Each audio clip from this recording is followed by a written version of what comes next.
Graça e paz, povo de Deus. Como vocês estão? Aqui é o pastor Márcio Paula e você está no seu portal bíblico. E neste momento eu gostaria de convidá-lo para mais uma reflexão dentro da revista de adultos do segundo trimestre de 2020 da CPAD, revista com o tema A Igreja Eleita, redimida pelo sangue de Cristo e selada com o Espírito Santo da promessa. E hoje nós iremos estudar a lição de número 4. E o tema também é maravilhoso e fala sobre a iluminação espiritual do crente. Antes de fazermos todas as leituras relacionadas a este tema, eu gostaria de convidá-lo para um momento de reflexão e oração. Vamos orar? Senhor, nós te louvamos e pedimos à pessoa bendita do Teu Espírito Santo que possa trazer luz à nossa mente, esclarecimento à luz da Tua Palavra, para uma boa e perfeita compreensão do assunto proposto para este momento. Assim nós oramos e pedimos no nome de Jesus.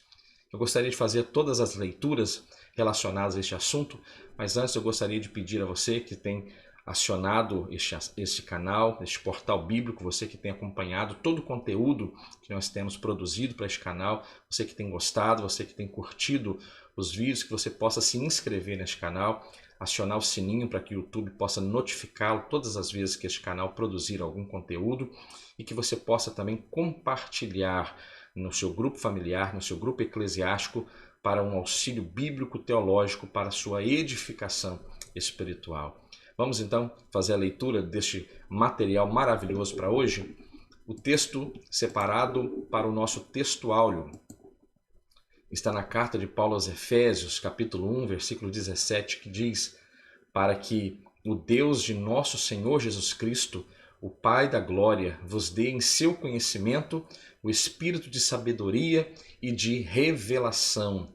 Efésios, capítulo 1, versículo 17. A verdade que deve ser aplicada na nossa vida nos diz que a vocação do crente inclui a herança de preciosas riquezas conferida aos eleitos pela grandeza do poder de Deus.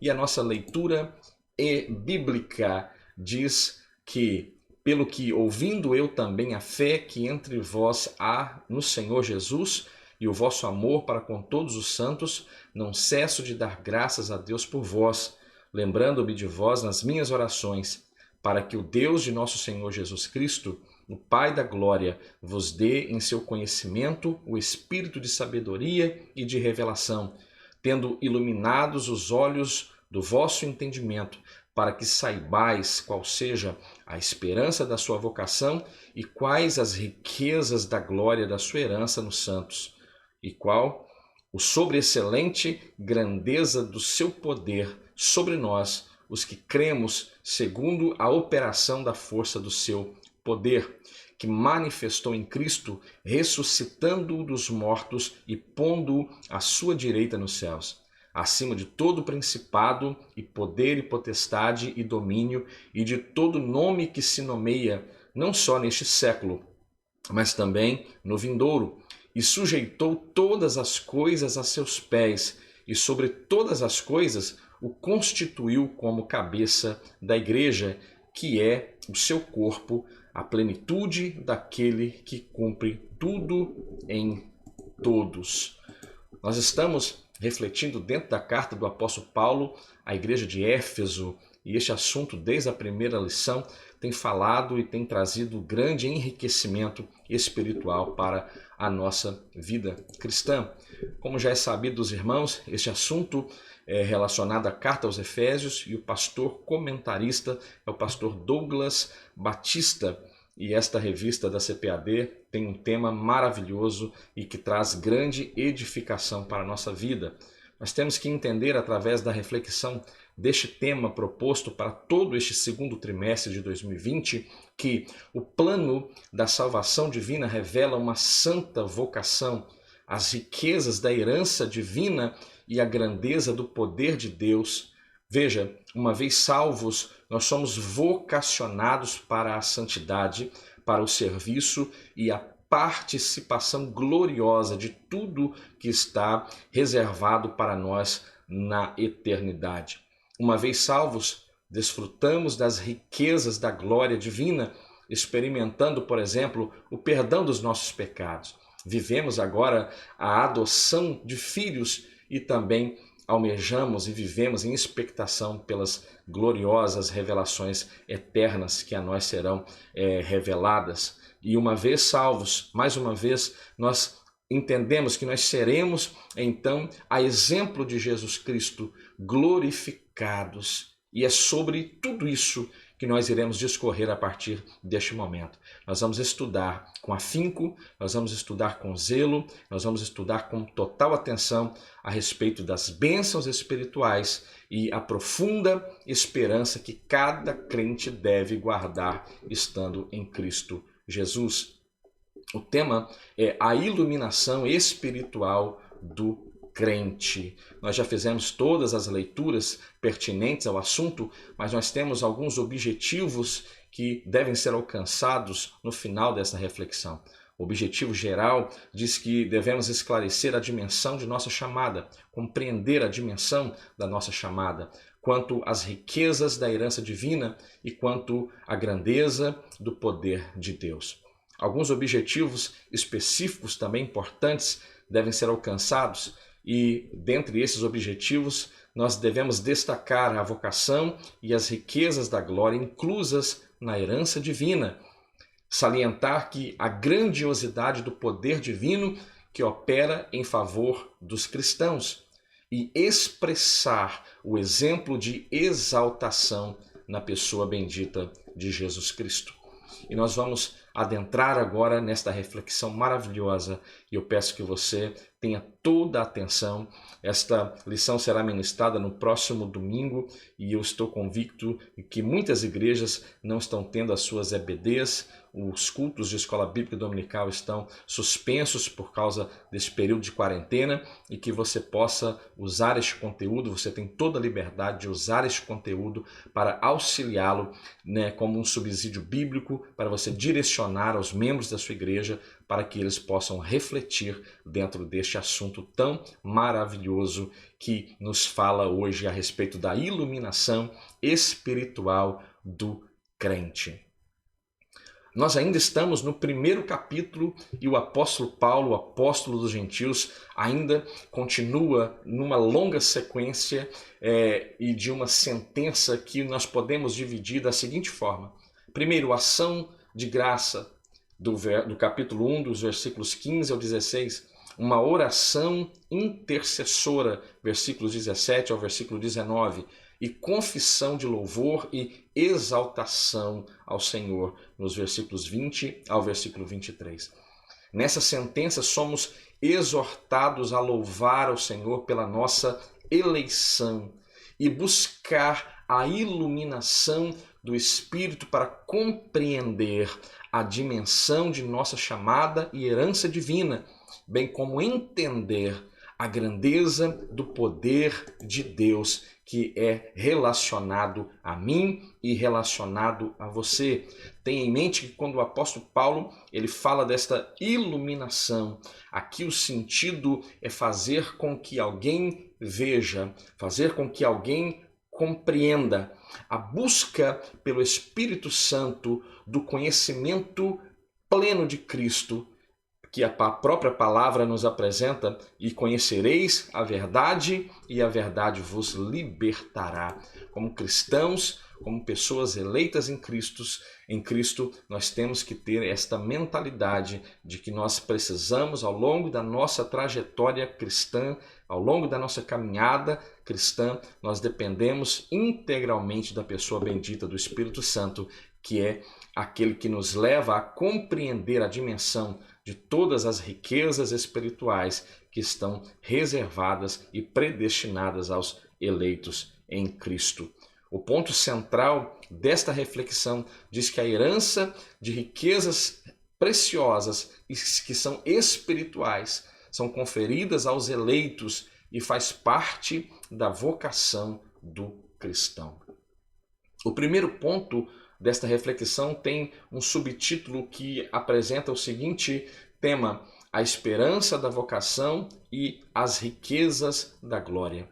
Veja, o apóstolo Paulo, ele ensina que os salvos precisam ser iluminados para compreenderem quais são a esperança da vocação e as riquezas da glória da sua herança. Nós vamos fazer uso da Bíblia Sagrada. Tem em mãos a sua Bíblia Sagrada, ela física, no seu smartphone, no seu tablet, no seu notebook, porque nós vamos ler várias referências bíblicas para fomentar e para que haja uma boa compreensão deste assunto aqui proposto. E este assunto é maravilhoso e eu estou muito feliz e o meu coração está cheio de gratidão ao Senhor pela oportunidade de falar a respeito de um assunto tão maravilhoso como este. Ação de graças e intercessão.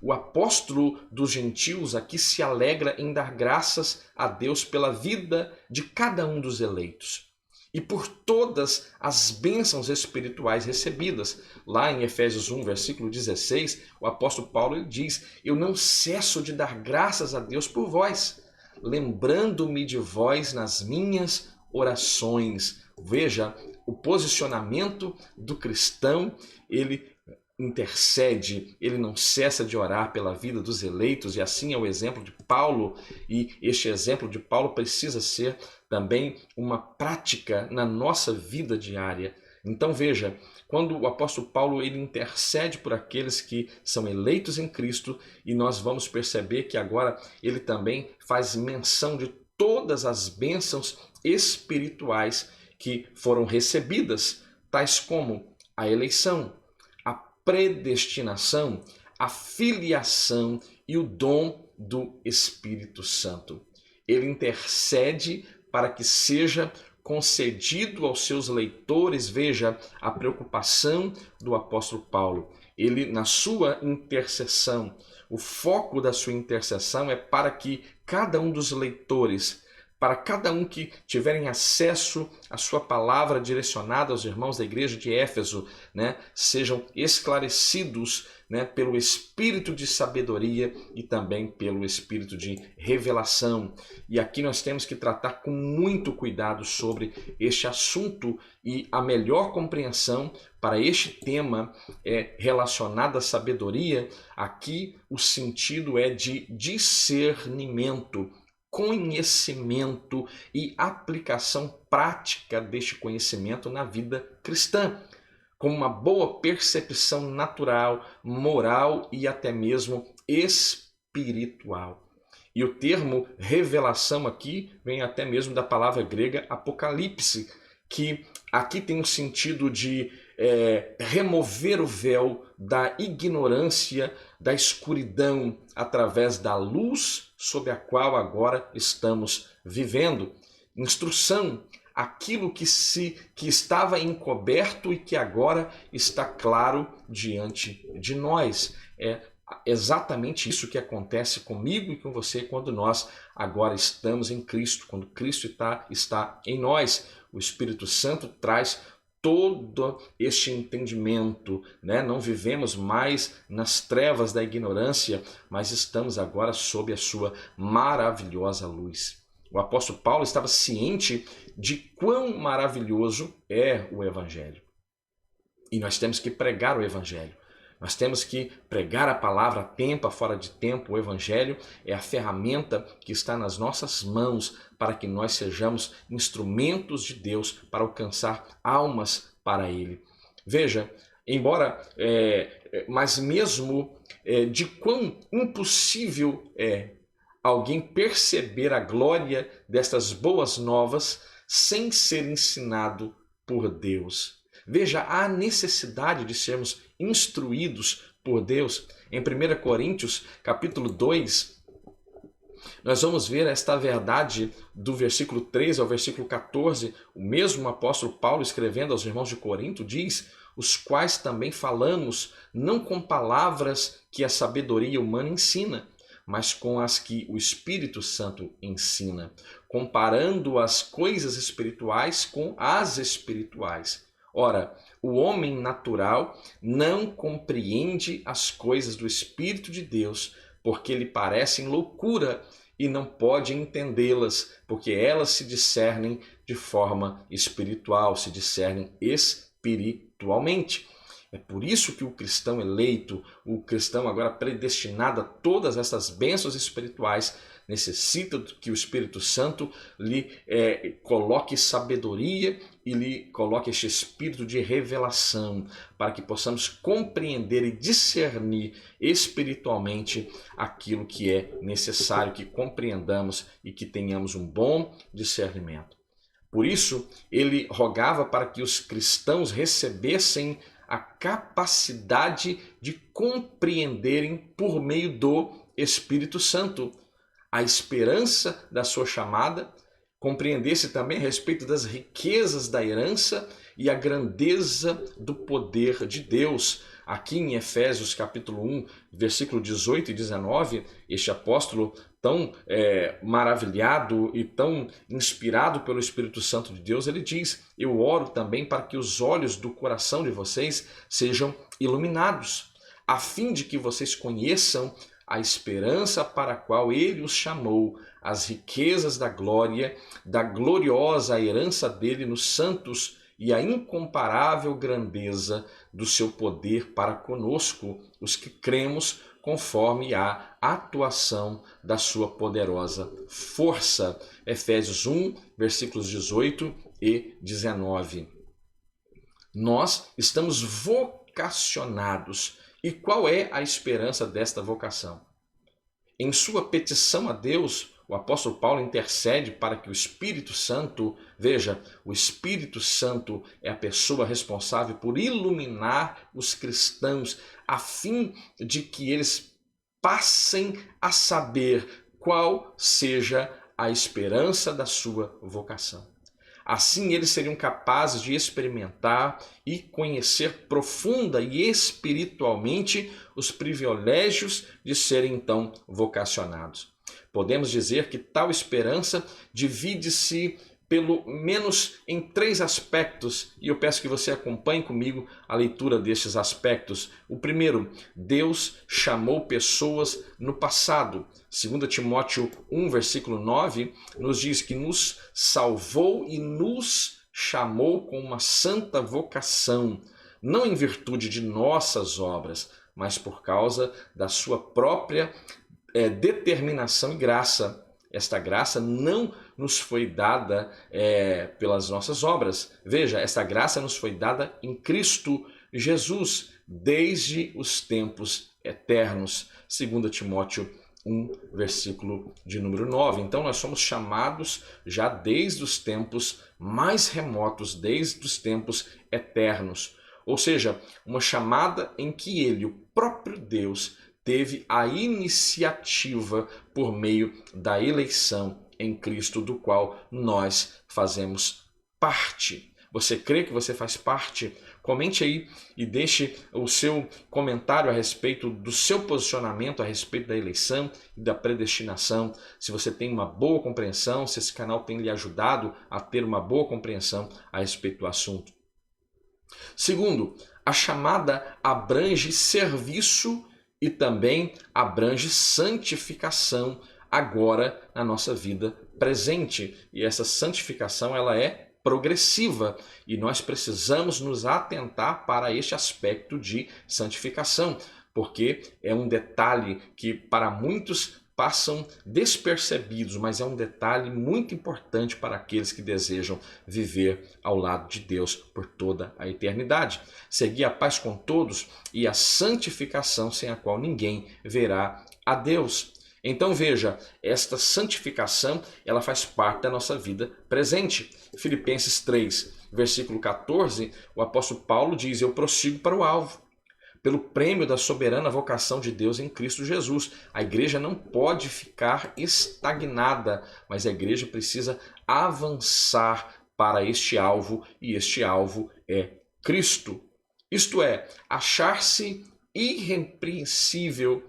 A igreja deve viver em comunhão e andar de modo digno. Efésios capítulo 4, versículo 1, vai nos dizer, e eu gostaria de ler até o versículo 3, diz: rogo-vos, pois, eu, preso do Senhor, que andeis como digno da vocação com que fostes chamados, com toda a humildade e mansidão, com longanimidade, suportando-vos uns aos outros em amor, procurando guardar a unidade do Espírito pelo vínculo da paz. É o conselho bíblico, é o conselho do Espírito Santo através da vida do apóstolo Paulo. Terceiro, a nossa participação gloriosa no futuro. Efésios 5, 27 nos diz: a igreja, ela está sendo separada, ela precisa ser santificada para se apresentar a si mesma igreja gloriosa, sem mácula, sem ruga, nem coisa semelhante, mas uma igreja santa e uma igreja irrepreensível. Então, veja, a nossa participação gloriosa no futuro está garantida por aquele que nos chamou e é, por certo, uma das características das bênçãos espirituais das quais nós mais aguardamos ansiosamente, que compreende então esta vida eterna e a esperança de conhecer o Senhor Deus face a face. Em 1 Coríntios capítulo 13, versículo de números 12 e versículo 13, aliás, 1 Coríntios capítulo 13, versículo 12, diz: porque agora vemos por espelho em enigma, mas então veremos face a face. Agora conheço em parte, mas então conhecerei como também sou conhecido. E aqui vale salientar o aspecto desta iluminação do Espírito Santo de Deus, que nos levará até esse conhecimento pleno a respeito da pessoa bendita de Jesus Cristo e do Pai. Então, todos esses aspectos são importantíssimos na vida cristã. O terceiro ponto diz as riquezas da glória de sua herança. Na sua oração, o apóstolo Paulo pede para que os crentes entendessem as riquezas da glória da sua herança. Quão gloriosa é esta herança que está reservada para nós. Essa expressão, sua herança, enfatiza que Deus, já deu aos seus eleitos. Em Colossenses 1, versículos 12 e 13 diz: dando graças a Deus, dando graças ao Pai, que nos fez idôneos para participar da herança dos santos na luz, o qual nos tirou das potestades das trevas e nos transportou para o reino do Filho do seu amor. Veja que palavra poderosa o apóstolo Paulo fala ao nosso coração através da pessoa bendita do Espírito Santo. Já o termo riquezas refere-se às maravilhosas bênçãos que acompanham o plano de salvação, tais como o perdão dos nossos pecados, a nossa adoção de filhos e agora nos torna co-herdeiros de Cristo e herdeiros de bênçãos espirituais maravilhosas e as bênçãos que serão desfrutadas agora no porvir, na eternidade. Vamos ver o que o apóstolo Pedro escreve na sua primeira carta, no capítulo 1, versículos 3 a 5, o apóstolo Pedro vai dizer: bendito seja o Deus e Pai de nosso Senhor Jesus Cristo, que segundo a sua grande misericórdia nos gerou de novo para uma viva esperança pela ressurreição de Jesus Cristo dentre os mortos, para uma herança incorruptível, incontaminável e que não se pode murchar, guardada nos céus para vós, que mediante a fé estáis guardados na virtude de Deus para a salvação, já prestes para se revelar no último tempo. E este também é um texto maravilhoso que traz uma grande alegria ao nosso coração pela convicção de saber onde nós estamos estabelecidos e como este Deus, onde estamos estabelecidos, sabendo da sua fidelidade imutável, tudo aquilo que ele tem preparado e reservado para os seus. Isso é algo que traz grande gozo ao meu coração. Como, por exemplo, nesse aspecto das bênçãos que estão por vir, nós temos a garantia de vermos a Deus e adorarmos ao Senhor Jesus Cristo. Sim, no dia determinado por Deus, que nós não sabemos, nós não podemos afirmar a respeito deste dia, mas nós sabemos que é a qualquer momento e nós vamos então ser levados a encontrar com o Senhor nos ares, estar ao lado de Deus e vê-lo face a face. Adorar Jesus é um aspecto de uma promessa que ainda será cumprida na nossa vida. Apocalipse 22, versículo 3 e versículo 4, nos diz, versículo 4 e versículo 5, diz: e verão o seu rosto, e nas suas testas estará o seu nome, e ali não haverá mais noite, e não necessitarão de lâmpada, nem de luz do sol, porque o Senhor Deus os alumia e reinarão para todo sempre com ele. Veja que coisa maravilhosa. Em Apocalipse capítulo 19, versículo 7 e 9, também fala do aspecto das bodas do Cordeiro, que é uma bênção também para dias futuros relacionados à igreja, quando diz: regozijemo-nos e alegremo-nos e demos-lhe glória, porque vindas são as bodas do Cordeiro, e já a sua esposa se aprontou. E foi-lhe dado que se vestisse de linho fino, puro e resplandecente, porque o linho fino são as justiças dos santos. E disse-me: escreve, bem-aventurados aqueles que são chamados à ceia das bodas do Cordeiro. E disse-me: estas são as verdadeiras palavras de Deus. Tudo isso está reservado para o seu devido tempo, para o tempo oportuno, a qual Deus já determinou e que é ainda um mistério para nós, mas tudo isso está preparado para a minha vida e para a sua vida. Nós que em Cristo fomos eleitos e predestinados a tais bênçãos espirituais. Então, os salvos tomarão posse da herança preparada desde a fundação do mundo. Mateus 25, 34 diz justamente isso: vinde, benditos de meu Pai, possuí por herança o reino que vos está preparado desde a fundação do mundo. Até o aspecto da nossa herança já estava preparado desde a fundação do mundo. Que coisa gloriosa é esta palavra, é esta reflexão a qual nós estamos agora submetidos. O segundo tópico nos diz a sobreexcelente grandeza e força do poder divino. Nós sabemos quão poderoso é o nosso Deus. Nós sabemos que a nossa vida está no controle dele e ele tem cuidado de nós. E como entender perfeitamente esta excelente grandeza e este poder tão maravilhoso que o Senhor tem? O poder de Deus é imensurável. Ele é onipotente. Não há como tentar argumentar com palavras de sabedoria humana aquilo que nós podemos apenas subentender nas linhas da Bíblia Sagrada. Né? Esses atributos de Deus nos são entendidos de forma muito superficial.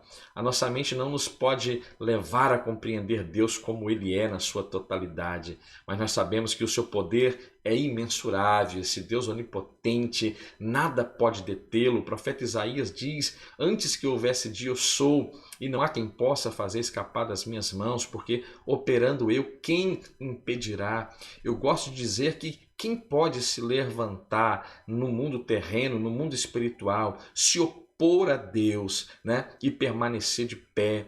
Deus, ele tem todo o poder.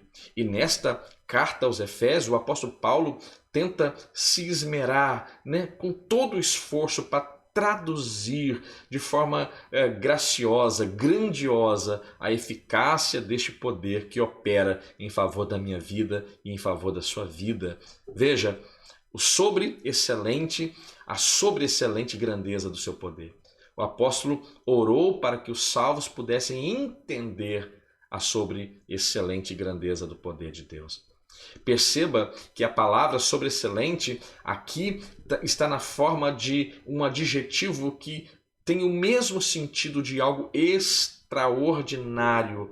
Escrevendo na sua segunda carta aos Coríntios, no capítulo 4, versículo 7, o apóstolo Paulo, ele diz que temos, porém, este tesouro em vasos de barro, para que a excelência do poder seja de Deus e não de nós. Esta palavra Então, deste poder sobreexcelente, nada mais é deste poder extraordinário.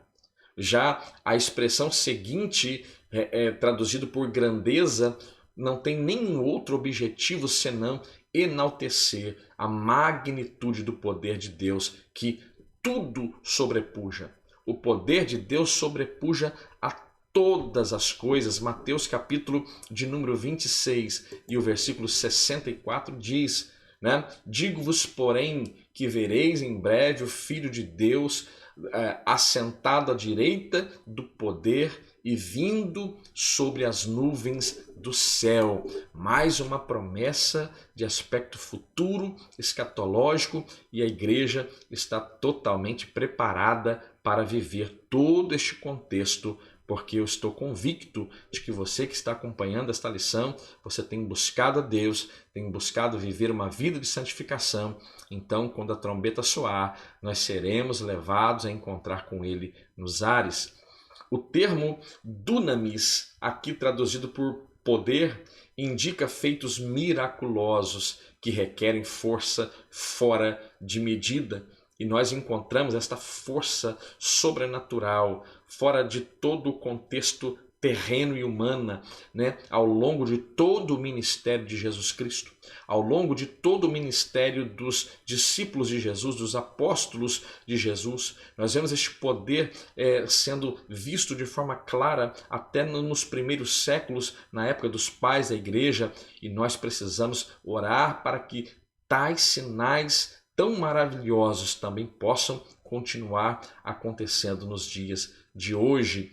Logo, a repetição destes termos que citamos acima indica que apenas o maior poder de todos os poderes é capaz de realizar a transformação e a salvação do homem. 2 Pedro 1,4 nos diz: pelas quais ele nos tem dado grandíssimas e preciosas promessas, para que por elas fiqueis participantes da natureza divina, havendo escapado da corrupção que pela concupiscência há no mundo. Nós fomos alcançados por este poder maravilhoso. E uma vez alcançados por este poder maravilhoso, nós também sofremos o aspecto da regeneração, que também é algo que só pode acontecer oriundo deste que detém todo o poder. Fomos justificados, e quem tem poder para justificar o homem, declará-lo justo, senão este que detém todo o poder? Façamos nós agora a nossa parte e vivamos em santificação, para que cheguemos àquele tão esperado dia de conhecer este Deus Todo-Poderoso face a face e vivê-lo adorando por toda a eternidade. E que somente um poder tão grande assim pode operar e concretizar as bênçãos inclusas na vocação, dessa esperança da vocação e nas riquezas da nossa herança. Na sentença, segundo a operação da força do seu poder, o apóstolo faz uso de 3 vocábulos gregos que concordam entre si.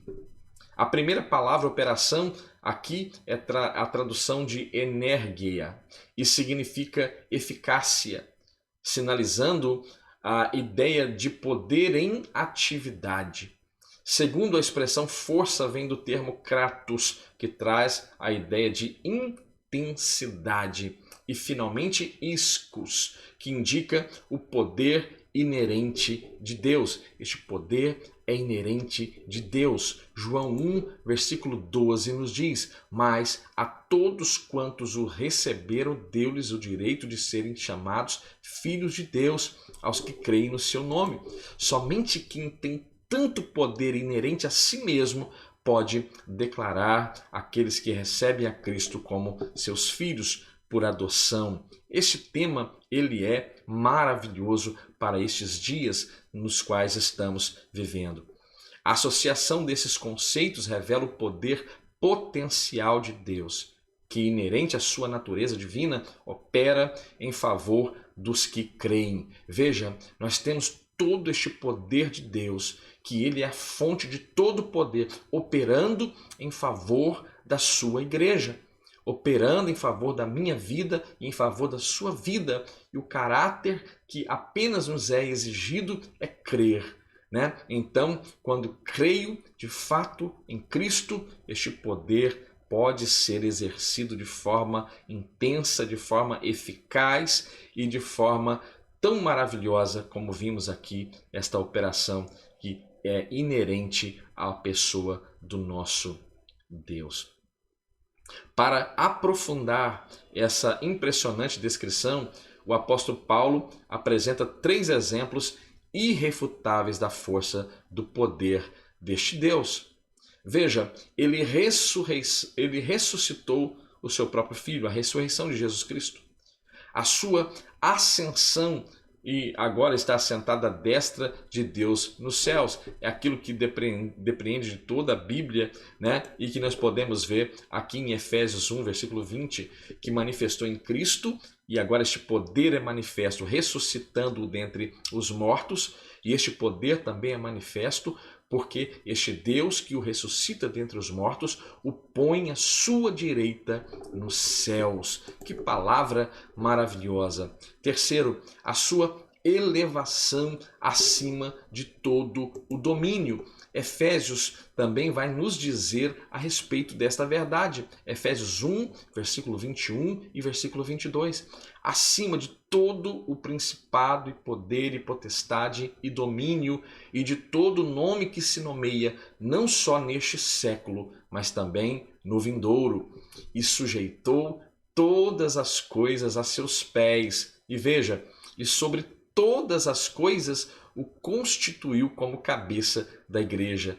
Dentre todas as coisas que o próprio Deus opera em favor do seu Filho, quanto à ressurreição, quanto à sua exaltação, pondo à destra de Deus nos céus, também há sobre todas as coisas este importante negócio que é pô-lo como cabeça da igreja. Ele é constituído como cabeça da igreja. E isso é maravilhoso, porque quando eu entendo que eu sou igreja e que eu sou corpo e que a cabeça é Cristo, vejo quanta honra há para a minha vida e para a sua vida. O tópico 3 nos apresenta o seguinte subtema: Cristo, nosso exemplo de exaltação. Nesse ponto veremos também 3 aspectos de exaltação de Cristo que atestam a grandiosidade do poder de Deus, disponível também para mim e disponível também para você.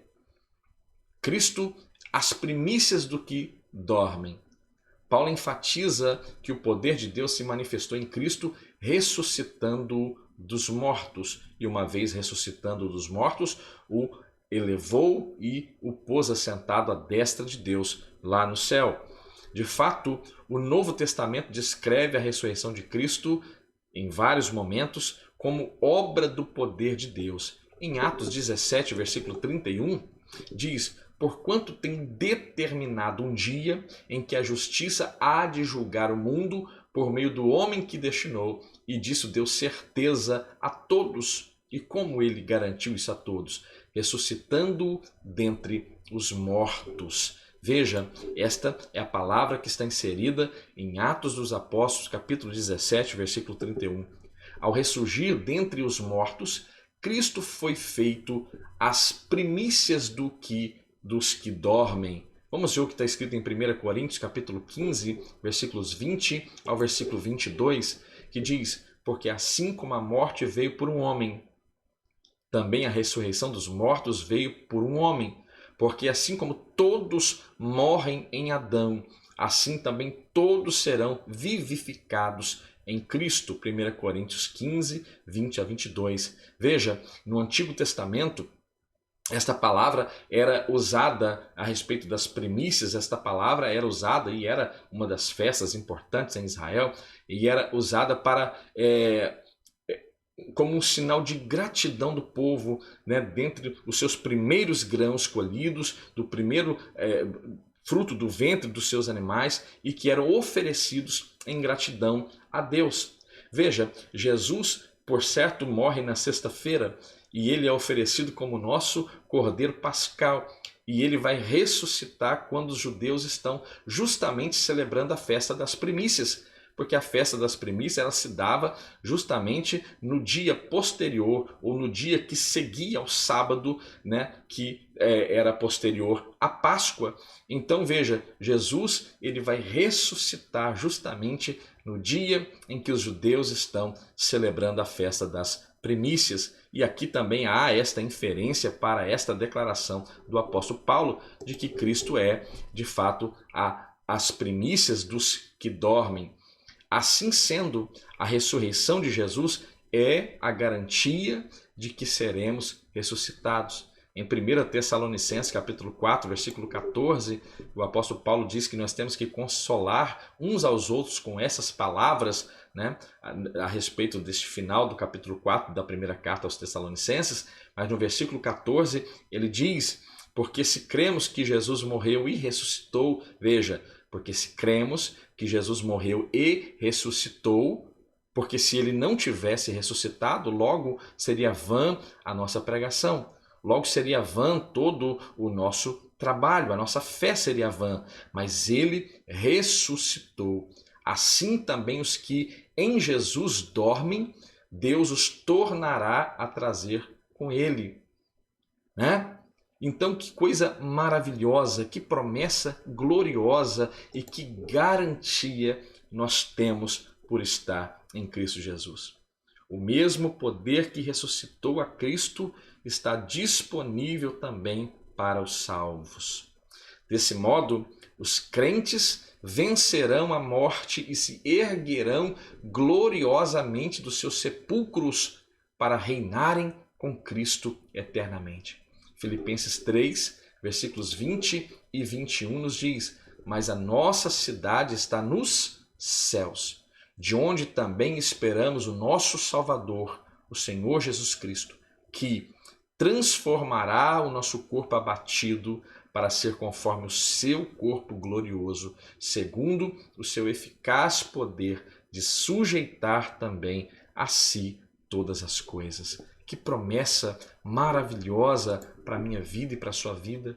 Porque o mesmo Deus descerá do céu com alarido e com voz de arcanjo, com a trombeta de Deus, e os mortos em Cristo ressuscitarão primeiro. Olha esta promessa extraordinária, né? Aqueles que morreram em Cristo, e o apóstolo Paulo, escrevendo aos irmãos de Tessalônica, ele tem o intuito de esclarecer a respeito desta dúvida que, por certo, trazia dor à mente daquela igreja a respeito dos seus entes queridos que haviam morrido, ignorando o fato de que aqueles que morrem em Cristo estão tendo o maior lucro de suas vidas. Ignora o fato que Deus tem prazer na morte dos seus santos. Mas Paulo vai aconselhá-los dizendo que este mesmo Deus descerá do céu. Aqueles que morreram em Cristo ressuscitam primeiro, depois nós, os que estivermos vivos, seremos arrebatados e encontraremos com eles nos ares, e assim estaremos com o Senhor para todo sempre. Olha que maravilha esta palavra, e o apóstolo Paulo termina esta reflexão aos irmãos de Tessalônica dizendo: consolai então uns aos outros com esta palavra. É uma palavra de conforto, a garantia de que o mesmo Deus que ressuscitou a Jesus também ressuscitará os seus santos. É algo que traz conforto e consolo ao nosso coração. Cristo elevado à direita de Deus. Paulo reforça o poder de Deus quando da elevação de Cristo ao trono, pondo-o à sua direita nos céus. Aqui está em foco a ascensão de Cristo em referência à promessa messiânica, como no Salmo 110, e apenas o verso 1, porque você pode fazer a leitura de todo este salmo, mas apenas o verso 1, veja como também tem um aspecto messiânico. Disse o Senhor ao meu Senhor: assenta-te à minha direita, até que ponha os teus inimigos por escabelo dos seus pés. É uma promessa messiânica e que está sendo cumprida ao longo dos tempos e que já está muito em breve o tempo da vinda do Senhor para buscar a sua igreja. O grau de exaltação para uma posição de honra e autoridade indica o completo triunfo de Cristo sobre o pecado e as forças do mal. Enquanto homem, o escritor aos Hebreus diz que ele em tudo foi tentado, mas sem pecado.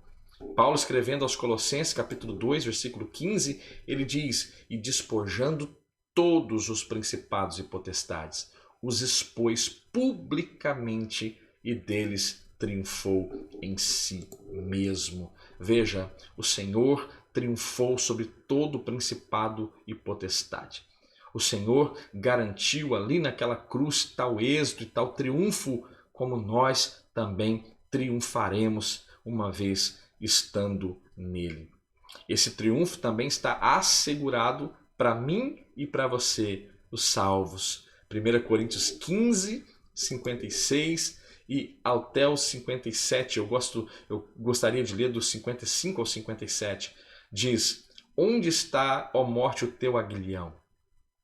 Onde está, ó inferno, a tua vitória? Ora, o aguilhão da morte é o pecado e a força do pecado é a lei. Mas graças a Deus que nos dá a vitória por nosso Senhor Jesus Cristo. Glória a Deus por esta palavra, porque o Senhor Jesus, ele nos garante a nossa vitória. Você que está em Cristo, permaneça nele. Você que ainda não professa Cristo como seu único e suficiente Salvador, eis a sua oportunidade neste momento em que você acender a este vídeo. Você pode professar a Jesus, você pode conhecer a Jesus, se tornar íntimo dele e também agora se tornando eleito, ser predestinado a todas as bênçãos espirituais das quais estamos ministrando ao longo de todo o contexto deste segundo trimestre da revista A Igreja Eleita da CPAD. Então, este texto que lemos de 1 Coríntios endossa nossa participação na vida celestial. Conforme indica a expressão, nos fez assentar em lugares celestiais. Assim, tanto a ressurreição como a ascensão de Cristo são obras do poder do Pai. Cristo agora sendo exaltado sobremaneira. Nesse ponto, Paulo ensina que o poder de Deus exaltou Cristo acima de todo principado e poder e potestade e domínio e de todo nome que se nomeia. Significa que ele foi exaltado acima de toda eminência do bem e do mal e de todo título que se possa conferir nessa era e também na era futura. Veja, o resultado desse triunfo traz duplo benefício para a nossa vida enquanto igreja. Primeiro, que Deus o fez de Cristo cabeça da igreja. E segundo, que Deus designou a igreja para ser a expressão plena de Cristo. E veja como isso nos traz tamanha responsabilidade.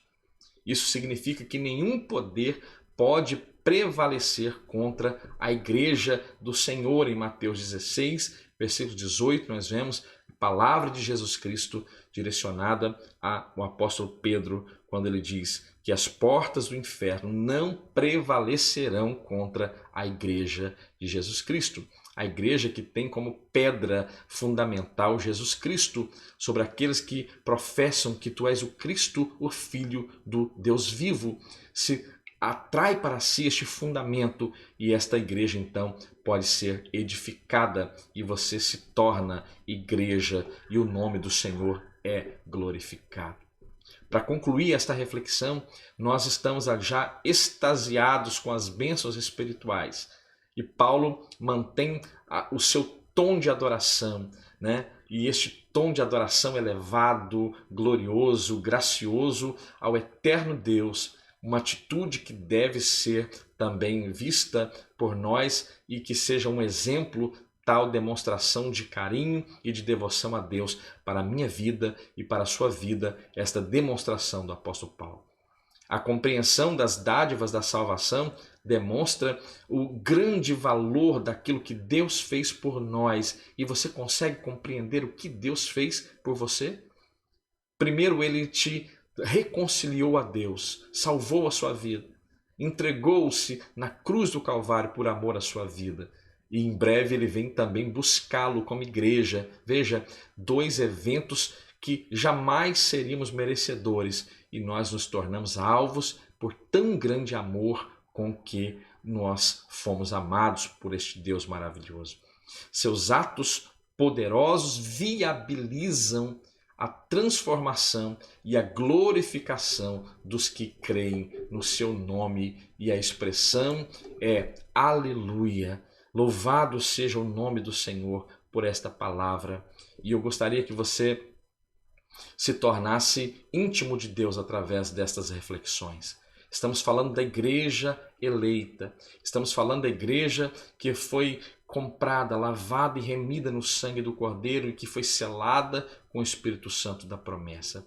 Se inscreva neste canal, ative o sininho, compartilhe este conteúdo na sua igreja, no seu grupo familiar e que o Senhor possa abençoar a sua vida. Senhor, nós te louvamos e pedimos que o teu Espírito Santo possa aplicar esta palavra de uma forma mais poderosa ainda aos corações e que o teu nome seja glorificado através da vida de cada um daqueles que ascenderão a este conteúdo. É aquilo que eu te peço e eu peço em nome de Jesus.